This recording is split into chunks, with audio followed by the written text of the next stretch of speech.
Bonjour à tous. J'aimerais bien faire avec l'aide de Dieu et un petit enseignement de Torah à la mémoire de ma mère, Rachel Batester, Zichrona Levracha, qui donc tombe ce Shabbat. Voilà, tout celui qui écoutera, donc ça sera en sa mémoire. Dans la Gemara, on dit que Kadosh Baruch Hu prie. Alors je vous lis le texte.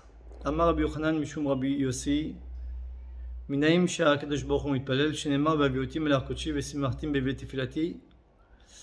תפילתם לא נאמר, אלא תפילתי. מכאן שהקדוש ברוך הוא מתפלל. Donc, Rabbi Yochanan, au nom de Rabbi aussi, nous dit qu'il y a un verset où on voit que Kadosh Baruch Hu prie. Et comment il comprend ça? Parce qu'il y a écrit Tefilati, Tefilati, ce qui veut dire ma prière. Et il n'y a pas écrit le mot vos prières. Donc si c'est écrit ma prière, donc automatiquement nous comprenons que Kadosh Baruch Hu, c'est sa prière, donc c'est lui qui prie. La Gemara pose la question tout de suite. Maïmatse, qu'est-ce qu'il prie? Amar Rav Zutra bar Tovia Marav. C'est Rav Zutra, fils de Tovia, dit au nom de Rav. La prière Kadosh Baruch Hu dit Yiratzon milfanai, shirbeshu achamai tkasai, vegulu achamai al midotai, veitnaik im banai bemidat chamim. Akadosh Baruch Hu lance, prie de 4 manières différentes que sa miséricorde l'emporte sur sa colère, ou si jamais il y a des traits de caractère, dans le sens les midot c'est des traits de caractère. Dans le sens que si jamais, vous savez que Kadosh Baruch Hu c'est le juge, il nous juge tout le temps, et quand on juge, il vaut mieux être miséricorde plutôt que d'être sévère. Et il dit aussi qu'il voudrait se comporter avec nous en miséricorde et trouver tous les moyens pour être avec plus de simplicité dans son jugement, et ne pas être sévère avec nous. Donc ça c'est la prière que Kadosh Baruch Hu donc effectue. Et beaucoup de commentateurs donc s'interrogent et demandent, c'est bizarre que Kadosh Baruch Hu prie, parce que en quoi Kadosh Baruch Hu a besoin de prier? Kadosh Baruch Hu, lui, il n'est pas limité. Donc tout ce qu'il veut, il obtient. Donc s'il veut être miséricorde, qui va l'empêcher d'être miséricorde avec nous? Donc en fait, il faut essayer de comprendre en fait la notion un peu de la prière. Qu'est-ce que c'est la prière? La prière, c'est lorsque l'on ressent que en fait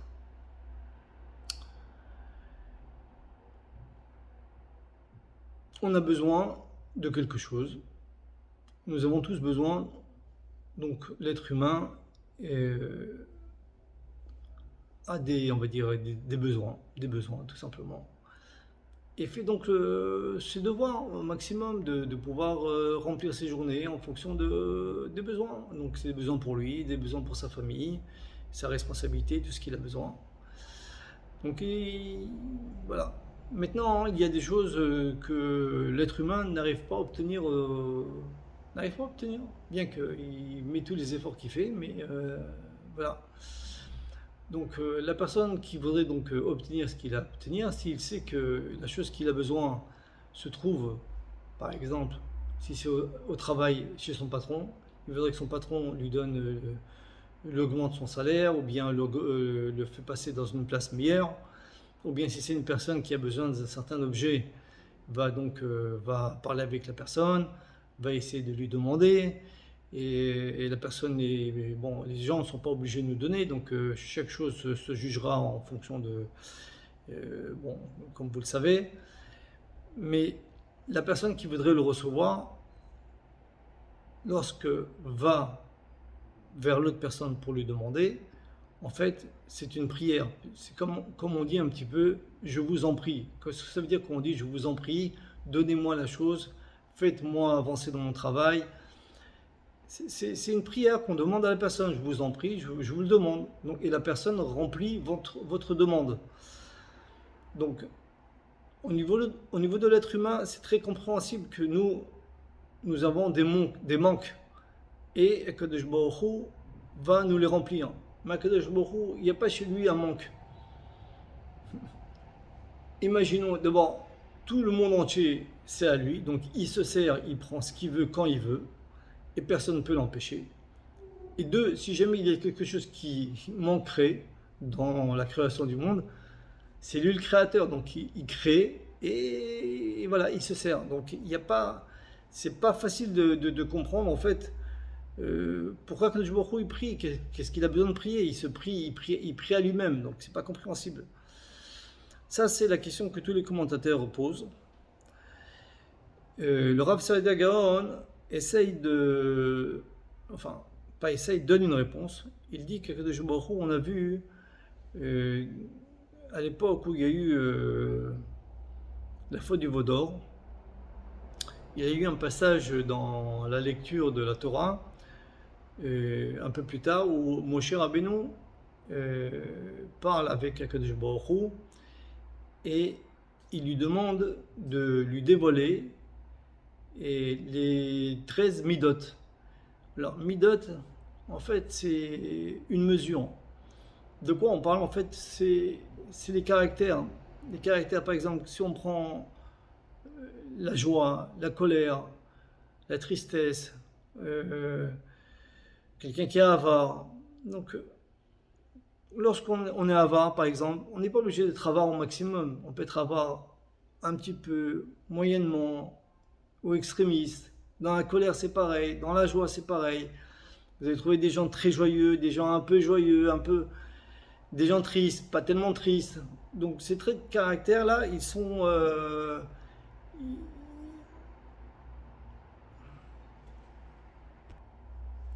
donc ces traits de caractère chez Akadosh Baruch Hu, les 13, il y en a 13. En fait, il y en a 13.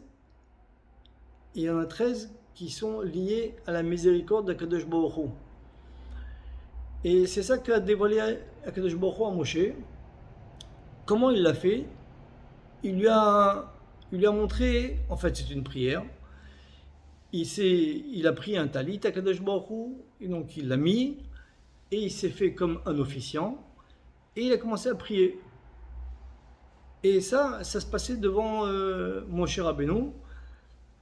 Donc en vrai, Akadosh Baruch Hu, il n'a pas vraiment prié là-bas. Il a tout simplement montré un exemple à Moshe Rabbeinu comment il faut prier. Donc ici aussi, comme ça, nous répond le Rav Saadia Gaon que Akadosh Baruch Hu nous montre un exemple, un modèle, qu'il faut prier, tout simplement qu'il faut prier. Maintenant, le Rashba, qui amène aussi la réponse dans son livre, la réponse du Rav Saadia Gaon, il dit que tout simplement son explication ne rentre pas tellement dans les mots dans la Gemara, et donc il veut essayer d'interpréter la Gemara d'une autre manière. Il dit tout simplement que la personne a la possibilité de faire... on a le choix, on est libre. Dieu nous a donné la liberté d'être des hommes bons ou des hommes mauvais. Et donc de faire de bonnes actions ou faire de mauvaises actions. Maintenant, en fonction de ça, Akadosh Baruch Hu va nous donner salaire. Donc, bonne action, bon salaire, mauvaise action, mauvais salaire. Maintenant, Akadosh Baruch Hu, lui, il veut toujours donner. Il veut toujours donner, bien sûr, que le bien. Maintenant, pourquoi certains moments on n'arrive pas à obtenir ce que l'on souhaite?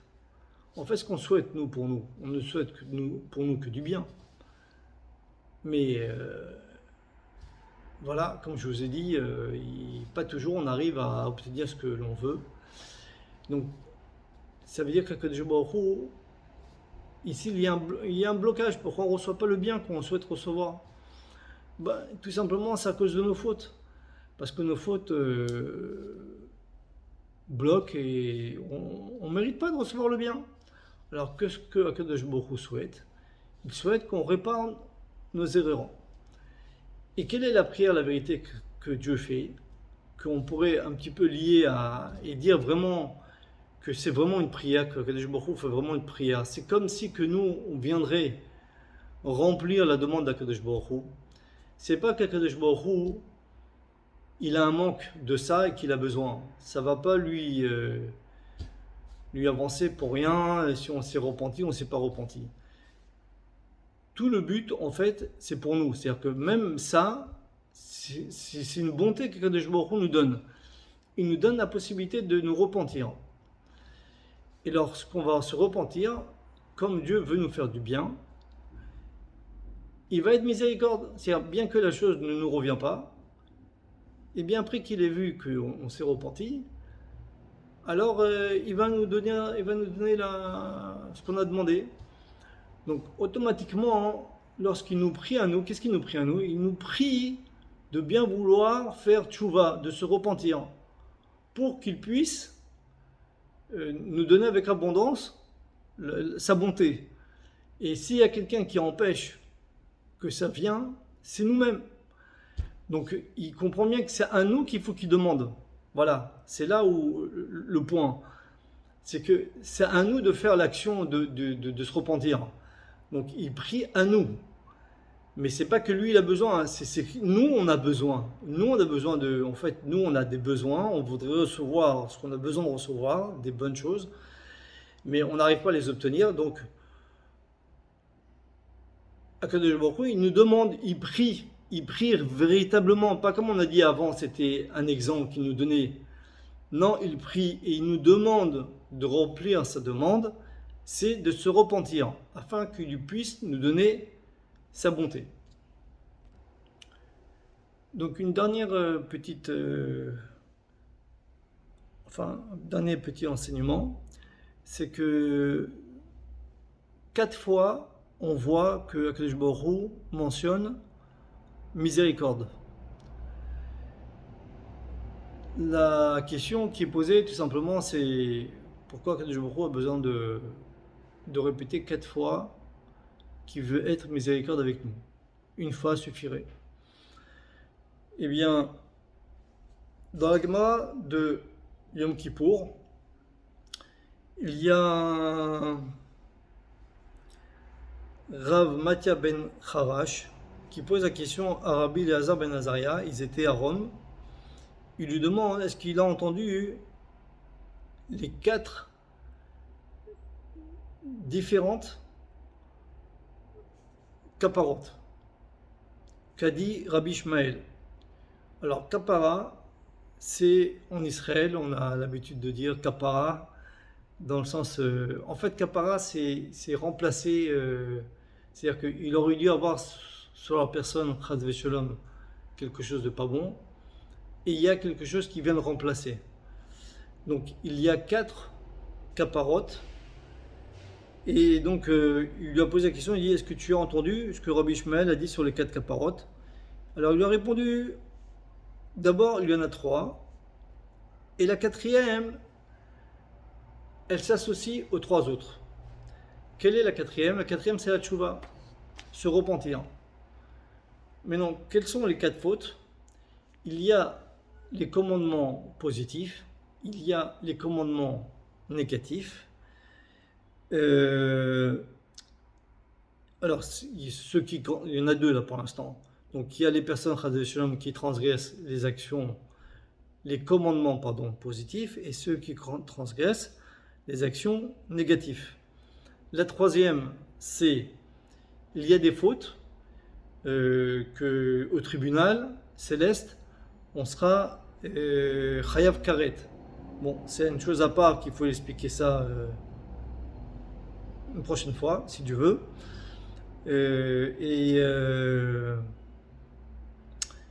Il y a mitad beddin, c'est-à-dire si le tribunal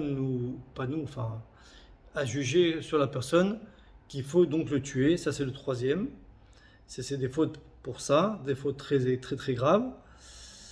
Et Et la quatrième, c'est Chilul Hashem. C'est quoi Chilul Hashem? C'est, on va dire comme ça, je ne trouve pas la traduction en français, mais on va l'expliquer. Tout simplement, nous, les enfants d'Akadosh Baruch Hu, aux yeux des autres nations, si jamais nous ne nous comportons pas bien, donc les autres nations diront regardez ces juifs-là, comment ils se comportent mal, et ils disent que ce sont eux les enfants d'Akadosh Baruch Hu.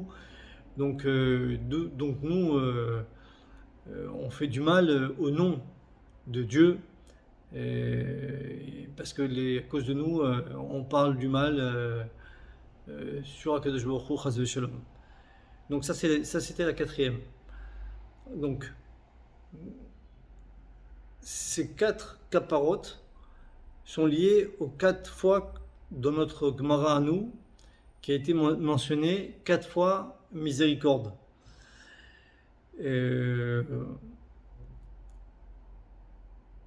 Donc Kadosh Baruch Hu en fait prie pour ces 4 fautes qui seraient éventuellement commises par la personne, et il prie qu'il soit miséricorde, et que la miséricorde soit plus intense et plus forte que sa colère, ou bien quand il fera un jugement, eh bien sa miséricorde vienne prendre plus de place et être plus forte que son jugement.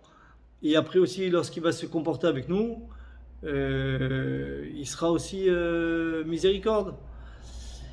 Et avec beaucoup de simplicité, pas nous juger avec de la sévérité. Donc c'est pour ça que Kadosh Baruch Hu, dans sa prière, il répète 4 fois qu'il est miséricorde. Voilà. Donc je vous remercie. J'étais content de vous faire ce petit discours. J'espère qu'il vous a plu. Je vous souhaite, comme on est avant Shabbat, donc Shabbat Shalom. Et je vous embrasse. Merci.